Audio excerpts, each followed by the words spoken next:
на Росії цієї ночі багато де звучали і вибухи, і повітряна тривога, і все це було пов'язано із масованим нальотом безпілотників, ударних дронів в кількості десятків і десятків одиниць по різних російських містах і регіонах. Усюди, там, де є воєнні аеродроми, з'являлися українські дрони. Мова йде зараз про 4, щонайменше, таких напрямки, 4 міста. Це, зокрема, південь Росії, це Краснодарський край і відомий нам аеродром у Єйську або Ейську. Це поруч із Азовським морем, відразу ж таки місто на узбережжі Азовського моря, розташоване близько від України.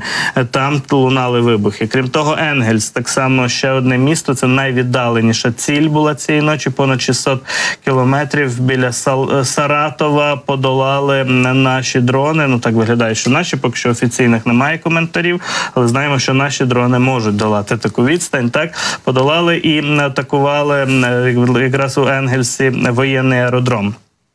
Ну і також ближче до України розташований в Морозовську, Ростовській області аеродром. Це приблизно 300 кілометрів від лінії фронту, до кордону з Донеччиною ще ближче, але очевидно, що знову ж таки сотні кілометрів дрони подолали, аби атакувати в Морозовську аеродром. І Курськ. Курськ від нас недалеко, прикордонна область. Так само у Курську є розташовані воєнні аеродроми, їх так само атакували дрони. Отже, 4 міста, 4 регіони, і дійсно Росія зазнала цієї ночі дуже масованої атаки безпілотниками. От можемо поглянути, зокрема, на повідомлення у російських телеграм-каналах.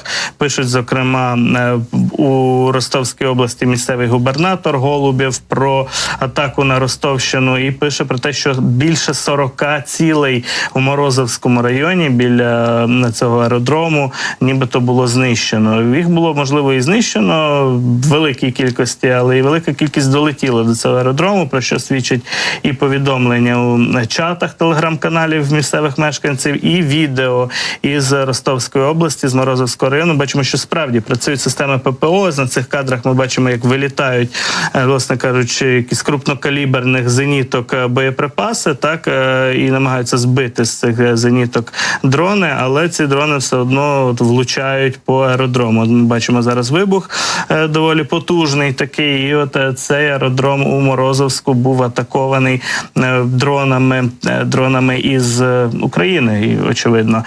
Йде мова про аеродром, який розташований за 3 кілометри від самого міста Морозовськ. Не в самому місті, він винесений за межі міста, що, ймовірно, дозволяє, власне кажучи, стверджувати, що цивільні не були атаковані, лише воєнний об'єкт. І на цьому аеродромі базується 559-й гвардійський бомбардувальний авіаційний полк першої гвардійської авіаційної дивізії російської. Базуються, зокрема, на цьому аеродромі в Морозовську бомбардувальники Су-24, Су-24М і Су-34. Це ті бомбардувальники, які скидають каби по українській території. Су-34 дуже часто застосовуються, тому недаремно саме такі цілі атакують безпілотниками. От наші підрозділи різноманітні, які такі операції планують, і очевидці повідомляють про те, що цих безпілотників було дуже багато, нарахували понад 60 вибухів. В кількох районах Морозовська зникло світло, тобто зачеплено було також енергетичну інфраструктуру в ході таких атак, і росіяни зазначали, що дрони літали дуже і дуже низько, і радари не могли їх бачити. Це враження місцевих мешканців, місцевого населення, яке ділиться зараз своїми думками з приводу побаченого. Така масована атака. Можемо ще якраз зі звуком подивитися, що там відбувалося у Морозовську.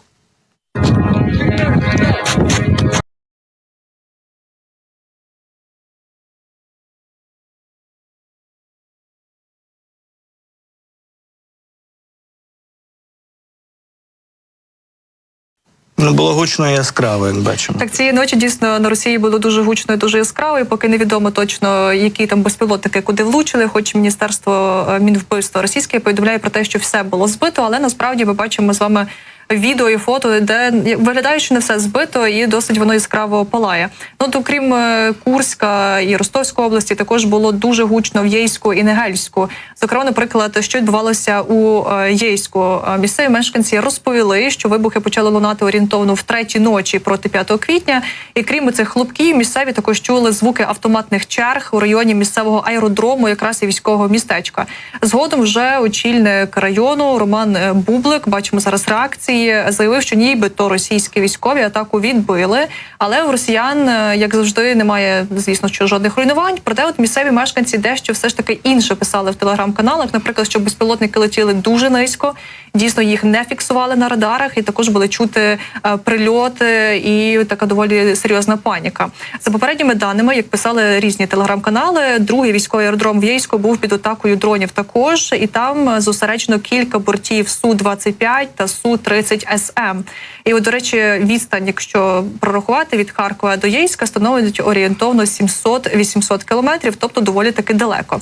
А от що відбувалося також в Енгельсі, дуже було гучно, дуже було яскраво. Під ранок з'явилися уже повідомлення із Саратовської області і написали, що там чого-то бомбануло, сильно трясануло і сирена завила. Ну, бачите, такий типовий російський ранок. А вибухи пролунали спершу о 5:19, і саме на авіабазі біля міста росіяни тримають свою стратегічну авіацію. Зокрема, нагадаю, що там можуть бути розташовані стратегічні бомбардувальники Ту-95 МС та Ту-160. Згодом губернатор Саратовської області Роман Бусаргін уже також прокоментував інформацію про вибухи і сказав, що в Енгельсі вранці буцімто ліквідували усі безпілотники. Традиційно в росіян немає ні постраждалих, ні руйнувань, нічого немає, уламки не падали, все добре, нічого не відбулося. А от сам Енгельськ розміщений, розташований також доволі далеко від, наприклад, українського Харкова. Це близько 880 кілометрів. Бачимо, знову ж таки, що щось бомбануло, кажуть, що взорвалося. Я ж проснулась. Ну, тобто, бачимо, що доволі таки активно росіяни коментували вночі вибухи, зокрема, і в Енгельську. І от було їм, як то кажуть, геть невесело. Всі ці вибухи, нагадаю, почали лунати близько ранку, і розташовані там військові аеродроми, бомбардувальники, тож безслідно точно не прийшло. Зрештою, отак от можемо зараз ще також поглянути, як воно відбувалося, трохи так потрясло. От бачимо, що працювало ППО, бачимо спалахи. Можемо зі звуком дати якраз кадри із Енгельса, тому що справді там було гучно і цікаво. Подивимось, послухаємо.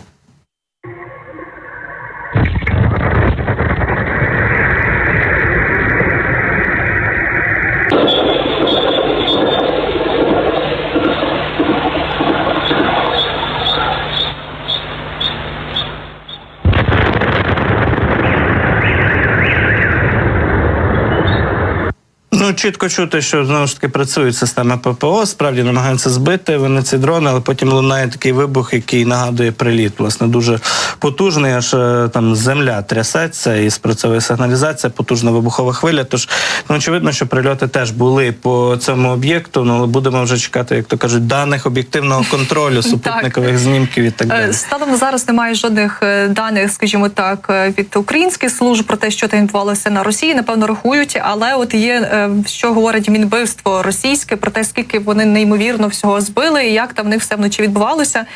Кажуть, що дійсно київський режим атакував цієї ночі Російську Федерацію, і от нібито було перехоплено, увага, на території Росії, де лише над Ростовською областю 44 безпілотники, Саратовською 1, Курською 1, над Білгородською 1, а також на територію Краснодарського краю було перехоплено 6 безпілотників. Тобто бачимо практично майже 60 безпілотників, каже російське Міноборони, що вони, скажімо так, зловили, збили цієї ночі. І от, кажуть, знову ж таки, без постраждалих, без жодних наслідків, без уламків, без жодних влучань, нічого не відбувалося. Але ми знаємо, як, про що говорить російське Міноборони, бачимо потім ці відео в телеграм-каналах і згодом бачимо реальну ситуацію, як десь якісь, як то кажуть, підсмажені стратегічні бомбардувальники або постраждалі аеродроми. Тож будемо чекати детальнішої вже інформації, зокрема від українських спецслужб, із тим, що там сьогодні відбувалося на Росії і куди таки вдалося влучити цієї ночі.